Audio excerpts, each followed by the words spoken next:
Welcome to P1 project and term 2, our composite panel.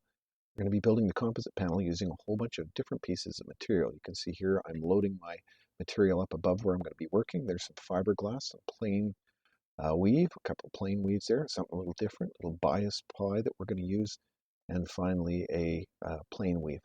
First thing we got to do is set up our work area. So we want to have an envelope that we're going to be wetting down our composite materials with.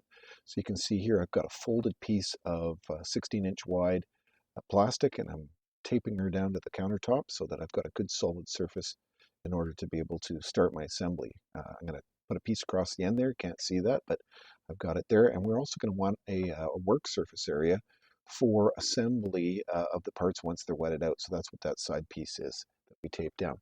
Next thing we're going to do is we're going to make sure that we've got the correct amount of epoxy available. So you'll find out the volume in the project outline itself.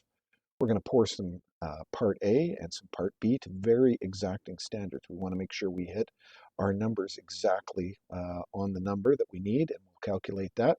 Once we've got A and B, what we're going to do is we're going to dump the B, which is the more runny stuff, into A. And you'll notice here I really take my time making sure I get every last bit of that B in there because I don't want to screw up my ratio between the two components there.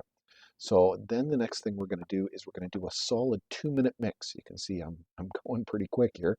Watch the clock, do a solid two-minute mix. Scrape the sides, scrape the bottom, make sure it's fully mixed. Once we get back to our workplace, we're going to get our paperwork out so we know what we're doing. And the first thing that we're going to do is we're going to wet out our first piece of straight or plain weave fiberglass. You can see here working from the center and kind of working the material out. Put a small dab of the material of the epoxy in, and I'm making sure that I'm fully wetting out that fiberglass. You can see that it's disappeared in essence. It's gone from being white to fully wetted out in clear format. The second layer I'm going to put in is going to be a bias ply layer, and so you can see the material is quite different than the other plain weave material.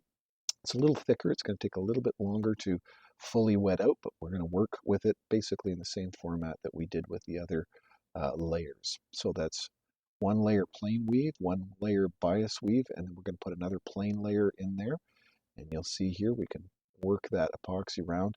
Look for that change. We're going to make sure there's no white fiberglass showing. And once we've got those 3 layers fully wetted out and separated, we're going to move those across to a piece of 10 by 10 plastic that's on our assembly area.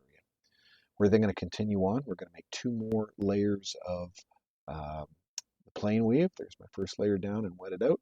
There's my second layer. I'm going to work that epoxy in, making sure that all of the white little spots there disappear. It's fully wetted out. Then we're going to get our core material. We're going to fully wet that out, top, side, and bottom, center that on our bottom layers, and then we're going to peel off those last 2 layers and lay them over top.